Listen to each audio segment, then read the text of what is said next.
Hello दोस्तों, स्वागत है आपका आपके अपने channel KM pharma all about your health में, जहां मिलती है आपको दवाओं के संबंध में संपूर्ण जानकारी। आज के इस वीडियो में हम बात करेंगे बच्चों में प्रयोग होने वाली प्रमुख दवाओं या सिरप्स के बारे में। तो सबसे पहले हम बात करते हैं पैरासीटामोल सिरप के बारे में या फिर पैरासीटामोल ड्रॉप्स के बारे में। अगर इसके ब्रांड नेम की बात करें तो यह मार्केट में डोलो के नाम से आता है और सीटामोल के नाम से आता है। इसके अलावा डोलोपार के नाम से आता है, डोलोपार। और अब इसके हम यूज़ की बात करते हैं।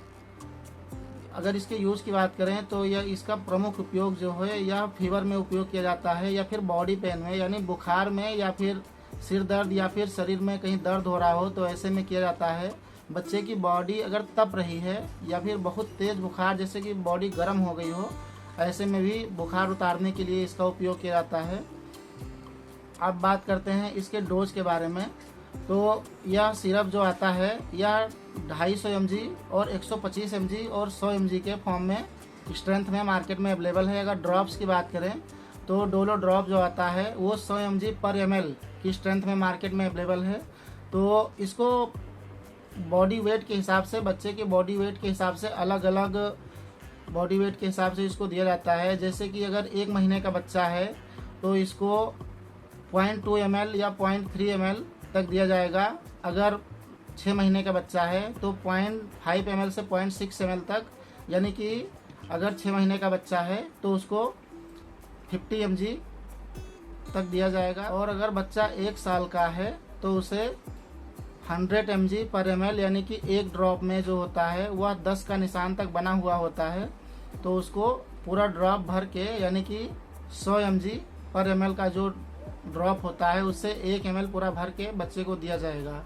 और अगर एडल्ट डोज की बात करें, यानी एडल्ट बच्चों के लिए जो बड़े सिरप्स आते हैं, जैसे DS हो गया डबल स्ट्रेंथ वाला, या फिर 250 mg का जो सिरप हो गया, अगर बच्चा 2 साल या फिर 3 साल 5 साल तक है तो ऐसे में DS का या फिर डोलो 250 mg का उपयोग किया जाता है, या फिर डोलो पार 250 mg, या फिर सोमोल सिरप आता है उसको भी 250 mg का आता है, उसका उपयोग भी किया जाता है। लेकिन अलग अलग बॉडी वेट या फिर बच्चा जितना बड़ा है उस हिसाब से उसको दिया जाएगा। तो डॉक्टर से पहले सलाह लें कि कितना देना है, उसके बाद में फिर दें, क्योंकि अपने आप अगर लेंगे तो ऐसे में बॉडी वेट के हिसाब से कम हो जाएगा तो रिलीफ नहीं मिलेगी। और अगर डोज ज़्यादा हो गया तो फिर overdose of paracetamol can be injurious to liver और किडनी, ऐसा उस पर वार्निंग लिख के आता है। तो फिर ज़्यादा होने पे लीवर का खतरा या किडनी खराब होने का खतरा होता है। अब हम बात करते हैं अगले ड्रॉप के बारे में, जो कि गैस्ट्रिक में उपयोग किया जाता है। मैं बात कर रहा हूँ गैस्ट्रिका ड्रॉप के बारे में, जिसका उपयोग आजकल छोटे नवजात बच्चे या जन्मजात बच्चे जैसे ही जन्म लेते हैं उसके बाद में बहुत सारे बच्चों को, जैसे पेट में दर्द होना या फिर पेट फूलना या फिर कब्ज होना जैसी शिकायत हो जाती है, तो ऐसे में गैस्ट्रिका ड्रॉप उपयोग किया जाता है। इसका प्रमुख उपयोग जो होता है वह कब्ज में या फिर स्टूल को पतला करने के लिए, जैसे उसमें फनेल ऑयल, डिल ऑयल जैसे इंग्रेडिएंट्स होते हैं, जो कि बच्चों के गैस में, या फिर सिमेथी कौन भी कॉम्बिनेशन होता है, तो सिमेथी कौन जो होता है वो हल्का फुल्का पेट दर्द में काम आता है, ऐंठन में काम आता है। तो यह बच्चों के लिए गैस के लिए अच्छी दवा है। उसके बाद में अब बात करते हैं अरिस्टोजाइम ड्रॉप के बारे में।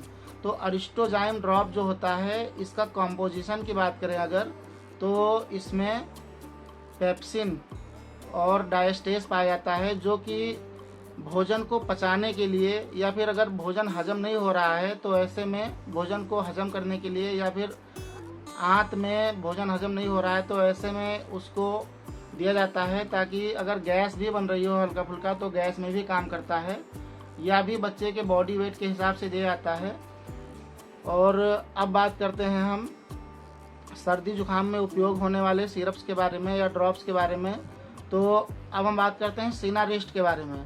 सिनारेस्ट ड्रॉप फॉर्म में भी आता है उसके बाद में, और यह सिरप के फॉर्म में भी आता है। जो ड्रॉप्स के फॉर्म में आता है उसमें होता है पैरासीटामोल, क्लोरफेनरामिन मेलिएट और फेनिलफेरिन हाइड्रोक्लोराइड। जो कि यह सर्दी जुकाम और हल्का खांसी और साथ में पैरासीटामोल जो होता है वह बुखार में भी काम आता है। यानी कि अगर सर्दी जुकाम बुखार या फिर हल्का खांसी है तो आप सिनाजिस्ट ड्रॉप दे सकते हैं। और अगर ज़्यादा नज़ला की शिकायत है या फिर बच्चे को बहुत ज़्यादा सर्दी हो गई है, फीवर हो गया हो, तो ऐसे में आप एंटीबायोटिक्स का उपयोग कर सकते हैं। जैसे कि मेगा सीवी ड्रॉप हो गया, एजिथ्रॉल ड्रॉप हो गया। यानी मेगा सीवी में एमॉक्सिसिलिन पोटेशियम क्लेबुलानेट होता है। उसके बाद में जो एजिथ्रॉल हो गया उसमें एजिथ्रोमाइसिन होता है। मोनोसेफ सिरप का उपयोग कर सकते हैं या ड्रॉप का उपयोग कर सकते हैं। उसके बाद में सिफेक्जिम या फिर जीफी के नाम से, टैक्सिम के नाम से आता है। मोनोसेफ में सिफोडॉक्सिम होता है। तो ये कॉम्बिनेशन आप दे सकते हैं अगर सर्दी जुकाम बुखार बच्चे को ज़्यादा है। और यह 100 mg के फॉर्म में पैरासीटामोल 100 mg में आता है। सिनारिस्ट और फेनिलफेरिन हाइड्रोक्लोराइड और क्लोरफेनामिन मेलिएट के कॉम्बिनेशन में मार्केट में अवेलेबल है। अगर इसके ब्रांड नेम की बात करें तो यह सिनारेस्ट के नाम से मिल जाएगा, विकोरिल के नाम से मिल जाएगा, फ्लूकोल्ड के नाम से मिल जाएगा, नोब्लॉक के नाम से मिल जाएगा और बहुत सारे ब्रांड नेम से अलग अलग अपने अपने एरिया में अलग अलग ब्रांड नेम से अवेलेबल है। अब हम बात करते हैं बच्चों में प्रयोग की जाने वाली खांसी की दवाओं के बारे में। तो खांसी की दवाओं की अगर बात करें तो इसमें कोडिस्टार पी आता है, आस्थाकाइन पी आता है। और फिर एलएस की बात करें अगर तो एलएस में आस्थाकाइन एलएस और बहुत सारे ब्रांड नेम से मार्केट में अवेलेबल है। तो कोडिस्टार पी का जो शॉर्ट या कंपोजिशन की अगर बात करें तो इसमें एम्ब्रोक्सॉल हाइड्रोक्लोराइड और तरबूटालिन सल्फेट और गुएफेंसिन होता है। और अगर आस्थाकाइन एलएस जो ड्रॉप है उसके कंपोजिशन की बात करें तो इसमें लियोसाल्बुटामॉल और एम्ब्रोक्सॉल हाइड्रोक्लोराइड और गुएफेंसिन पाया जाता है। आस्थाकाइन एलियस ड्रॉप के अगर यूज़ की बात करें तो यह एक्सपेक्टोरेंट विथ ब्रोंकोडाइलेटर होता है। यानी कि इसमें लियोसाल्बुटामॉल भी होता है जो कि बच्चे को अगर जैसे बहुत ज़्यादा दमा की शिकायत है या फिर खांसी से जब जम जाता है, सीने में कफ जम जाता है तो ऐसे में बच्चा हाँफने लगता है या फिर जिसको न्यूमोनिया की बोलते हैं शिकायत हो जाती है, तो ऐसे में अगर आस्थाकाइन एलियस देते हैं तो वह ब्रोंकोडाइलेटर और साथ में एक्सपेक्टोरेंट विथ जो लियोसाल्बुटामॉल होता है उससे बच्चे को सांस लेने में परेशानी नहीं होती है, जिससे कि कफ धीरे धीरे करके बाहर निकल जाता है खांसी के थ्रू या टॉयलेट के थ्रू, जिससे कि बच्चे को जल्दी आराम हो जाता है।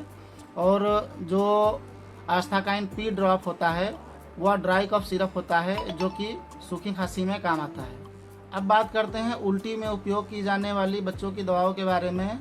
तो उल्टी में उपयोग की जाने वाली बच्चों की दवाओं में 2-3 फार्मूले के या शॉर्ट्स के जैसे मार्केट में अवेलेबल हैं। जैसे कि पेरिनार्म हो गया, पेरिनार्म में मेटाक्लोप्रामाइड होता है। उसके बाद में वोमिकाइंड हो गया, एमिसेट हो गया। तो वोमिकाइंड, एमिसेट इन सब में ऑन्डेनसेट्रॉन फार्मूला होता है जिसे कॉम्पोजिशन बोलते हैं। तो ये सब पल्टी में और मितली में उपयोग किया जाता है। जैसे बच्चे को उल्टी हो रही हो तो ऐसे में उपयोग किया जाता है। आगे बात करते हैं अगर बच्चे का पेट दर्द हो रहा हो तो ऐसे में कौन सी दवा दी जाए। तो अगर बच्चे का पेट दर्द हो रहा हो तो ऐसे में कोलीमैक्स सिरप या ड्रॉप दिया जाता है। तो कोलीमैक्स में जो होता है वह डाइसाइक्लोमिन विथ सिमेथिकोन कॉम्बिनेशन में आता है, जो कि पेट दर्द में या फिर पेट के ऐंठन में अच्छा रिजल्ट है उसका। कभी कभी बच्चे के पेट में अगर कीड़े हो जाते हैं तब भी बच्चे के पेट में दर्द होने लगता है। तो अगर बच्चे के पेट में कीड़े हो गए हों और ऐसे में अगर बच्चे का पेट दर्द हो रहा हो तो ऐसे में आल्बेंडाजोल सस्पेंशन आता है बच्चों को देने के लिए, जो कि 1 डोज वायल होता है या फिर 1 डोज सस्पेंशन होता है, जिसे एक बार में दिया जाता है रात को सोते समय या रात को खाना खाने के बाद में सोने के टाइम पे उसको एक ही डोज में दिया जाता है। अगर बच्चा बड़ा है तो, छोटा है तो फिर आधा आप आज दे सकते हैं, आधा कल दे सकते हैं। अगर बच्चा बड़ा है तो ऐसे में एक ही डोज में उसे दिया जाता है, जिससे कि पेट में जो कीड़े होते हैं वह मर जाते हैं और टॉयलेट के थ्रू बाहर निकल जाते हैं। तो अब आगे बात करते हैं कि अगर बच्चे को दस्त आ रहा है या फिर पेचिस हो गया हो तो उसमें कौन सी दवा दी जाए। तो अगर बच्चे को दस्त आ रहा है तो ऐसे में मेट्रोनिडाजोल या फिर ओरनिडाजोल का सिरप आता है। अगर बुखार भी है तो कॉम्बिनेशन में ओफ्लॉक्सासिन मेट्रोनिडाजोल या फिर ओफ्लॉक्सासिन और निडाजोल के कॉम्बिनेशन में सिरप आते हैं, जैसे कि नॉरमेट्रोजिल सिरप हो गया, या फिर OFM सिरप हो गया, या फिर O2M सिरप हो गया। ऐसे ही मार्केट में अलग अलग ब्रांड नेम से, अलग अलग एरिया में अलग अलग ब्रांड नेम से आपको मार्केट में अवेलेबल हो जाएगा। या 50 mg ओफ्लॉक्सासिन और 100 mg मेट्रोनिडाजोल, या फिर 50 mg ओफ्लॉक्सासिन और 100 mg और निडाजोल के स्ट्रेंथ में मार्केट में अवेलेबल है। अगर बड़े बच्चों के लिए बात करें तो 100 mg ओफ्लॉक्सासिन और 200 mg मेट्रोनिडाजोल के कॉम्बिनेशन में मार्केट में अवेलेबल है। और अगर इससे बहुत सारे बच्चे ऐसे होते हैं जैसे उनको डायरिया हो गया या बैक्टीरियल इन्फेक्शन हो गया, जिसकी वजह से दस्त आ रहा है, कॉलेरा हो गया, तो ऐसे में अगर कंट्रोल नहीं होता है तो उनके लिए कोलिस्टिन सल्फेट नाम की दवा आती है सिरप फॉर्म में, वेलेमाइसिन या GD सेफ या फिर और अलग अलग नाम से मार्केट में अवेलेबल है। तो उसको दिया जाता है जिससे कि बैक्टीरियल इन्फेक्शन, जो ग्राम नेगेटिव बैक्टीरिया होता है, उसको मारने के लिए इसका उपयोग किया जाता है, जिससे कि ग्राम नेगेटिव बैक्टीरिया या बैक्टीरियल इन्फेक्शन, ये बैक्टीरियोसिडेल ड्रॉप होती है या सिरप होती है, जो बैक्टीरिया को मार करके जो बैक्टीरियल इन्फेक्शन है उसको ख़त्म कर देती है, जिससे कि बच्चों के अंदर या डायरिया जो होता है वह ठीक हो जाता है। और अब आगे बात करते हैं, अगर बच्चों का लीवर कमज़ोर है या फिर बच्चा खाना कम खा रहा है, उसको भूख नहीं लग रही है, या बाहर की चीज़ें ज़्यादा खा रहा है जिससे कि बच्चे को पेट फूल रहा है, या फिर चावल ज़्यादा खा रहा है जिससे कि बच्चे का पेट तो निकलता जा रहा है लेकिन शरीर कमज़ोर है और भूख नहीं लग रही है, तो ऐसे में उसका लीवर कमज़ोर हो सकता है या फिर लीवर में सूजन हो सकती है। तो ऐसे में बच्चों को जो दवाएं दी जाती हैं वह है लिव 52 ड्रॉप, या फिर कैसर फार्मा का एक लिव कैश ड्रॉप आता है। ऐसे ही अलग अलग ब्रांड नेम से मार्केट में अवेलेबल है बच्चों के लिए लीवर ड्रॉप्स, उसका आप उपयोग कर सकते हैं। सुबह शाम एक एक ड्रॉप देने से ये प्रॉब्लम सही हो जाएगी। और अगर भूख अच्छे से नहीं लग रही है तो उसके लिए आप साइप्रोहेप्टाडीन का ड्रॉप आता है सीपॉन करके, उसको भी 1-1 ml सुबह शाम देने से, अगर बच्चा 1 साल से ऊपर है या फिर 1 साल से 2 साल का है तो 1-1 ड्रॉप सुबह शाम आप दे सकते हैं। और अगर 1 साल से छोटा है तो फिर डॉक्टर से आप एक बार कंसल्ट करें, उसके बाद में दवा दें। और दोस्तों, जो भी दवा मैंने बताया है वह सारी दवाएं डॉक्टर से, रजिस्टर्ड मेडिकल प्रैक्टिशनर RMP से मिल के उससे सुझाव लेने के बाद में ही यूज करें, क्योंकि बहुत सारी दवाएं ऐसी होती हैं जिसके साइड इफ़ेक्ट होते हैं। तो अगर आप डायरेक्ट खरीद के लेके आएंगे उसके बाद में बच्चे को दे देंगे तो फिर उसको साइड इफ़ेक्ट भी हो सकता है, तो ऐसे में बच्चे की तबीयत और ख़राब हो सकती है। तो ये जो जानकारी है यह मैं नॉर्मल पर्पज़ के लिए, आपकी जानकारी के लिए बता रहा हूँ, खुद से उपयोग ना करें। अब आगे बात करते हैं, अगर बच्चा बहुत दुबला पतला है या फिर कमज़ोर है, उसको वीकनेस है, तो ऐसे में कौन से ड्रॉप्स दिए जाएं जिससे कि बच्चे की जैसे जो वीकनेस है वह चली जाए या फिर बच्चा थोड़ा चुस्त फुर्त और तंदुरुस्त हो जाए। तो ऐसे में बहुत सारे ड्रॉप्स आते हैं, जैसे कि मलमिन ड्रॉप हो गया, और इसके अलावा हेल्थ ओके ड्रॉप हो गया, A to Z ड्रॉप हो गया। ऐसे ही बहुत सारे विटामिन के ड्रॉप्स आते हैं जिनको अलग अलग mg पर kg, जैसे बच्चे के बॉडी वेट के हिसाब से डॉक्टर से आप समझ करके उसको देंगे अगर बराबर, तो उससे बच्चे की हेल्थ जो है उसमें सुधार आएगा। और अगर बच्चे को खून की कमी है तो ऐसे में फेरिकाइंड ड्रॉप आता है, उसके अलावा ओरोफर XT ड्रॉप आता है, या और बहुत सारे आयरन के ड्रॉप्स आते हैं जिनको अगर साथ में देंगे तो उससे बच्चे की हेल्थ में सुधार आएगा और साथ में खून की कमी जो है वह भी सही हो जाएगी। और अगर बच्चे की हड्डियां कमज़ोर हैं तो ऐसे में कैल्शियम सिरप्स बहुत सारे आते हैं या ड्रॉप आते हैं, उनको आप उपयोग कर सकते हैं। या फिर विटामिन D3 जो कि कोले कैल्सीफेरॉल के नाम से आता है, कैल D3, या फिर बहुत सारे नाम से मार्केट में अवेलेबल हैं, उनको आप दे सकते हैं बच्चों को, जिनसे कि वह चुस्त फुर्त और जल्दी चलने लगेंगे। अब बात करते हैं लीकोप सिरप के बारे में। अगर बच्चे को एलर्जी हो गई हो या फिर रैशेस हो गए हो, बॉडी में खुजली हो रही हो या फिर किसी भी प्रकार की एलर्जी हो गई हो, तो ऐसे में लियोसिटर्जिन कॉम्पोजिशन में लीकोप सिरप आता है, जिसको अगर आप देंगे तो उससे बच्चे की जो खुजली या रैशेस या फिर खुजली से संबंधित कोई भी प्रॉब्लम्स हैं तो वह रिलीफ हो जाएगा उसमें। और अब बात करते हैं, अगर बच्चे को किसी तरह का घाव हो गया हो और या फिर जैसे घाव भर नहीं रहा हो, फोड़ा फुंसी हो गया हो, तो उसमें घाव को सुखाने के लिए कौन सी दवा दी जाती है। तो ऐसे में एंटीबायोटिक्स दवा का उपयोग किया जाता है। यूँ तो एंटीबायोटिक्स सभी प्रॉब्लम्स में उपयोग की जाती हैं, लेकिन कुछ एंटीबायोटिक्स ऐसी हैं जो कि घाव के पर्पस में ठीक करने के लिए, जैसे ड्रॉप्स फॉर्म में या सिरप फॉर्म में बच्चों के लिए आती हैं। जैसे कि एमॉक्सिसिलिन पोटेशियम क्लेवाम में आता है, मेगा सीवी सिरप हो गया, उसके बाद में और बहुत सारे नाम से मार्केट में अवेलेबल है, क्लीडोमॉक्स के नाम से अवेलेबल है, और सीफोड्रॉक्सिल कॉम्बिनेशन में सीफाड्रॉक्स आता है, वह भी 125 mg और 250 mg के स्ट्रेंथ में मार्केट में अवेलेबल है छोटे बच्चे और बड़े बच्चों के लिए। उसके अलावा सेप्ट्रान सिरप हो गया।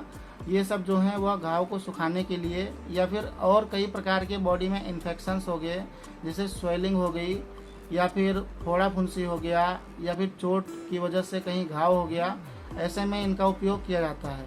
लेकिन दोस्तों, मैं बार बार कहता आ रहा हूँ कि ये जो जानकारी है या सामान्य जानकारी है, कृपया कोई भी प्रॉब्लम हो तो पहले अपने डॉक्टर से जाके कंसल्ट करें, उसके बाद में दवा लें। तो दोस्तों, आज का यह वीडियो कैसा लगा? अगर वीडियो अच्छा लगा हो तो लाइक कीजिए, अपने दोस्तों को शेयर कीजिए, जिनके पास में छोटे बच्चे हैं उनको शेयर कीजिए, कमेंट कीजिए, और अगर आप हमारे चैनल पर नए हैं तो सब्सक्राइब कीजिए। मिलते हैं नेक्स्ट वीडियो में, तब तक के लिए टाटा, बाय बाय, धन्यवाद।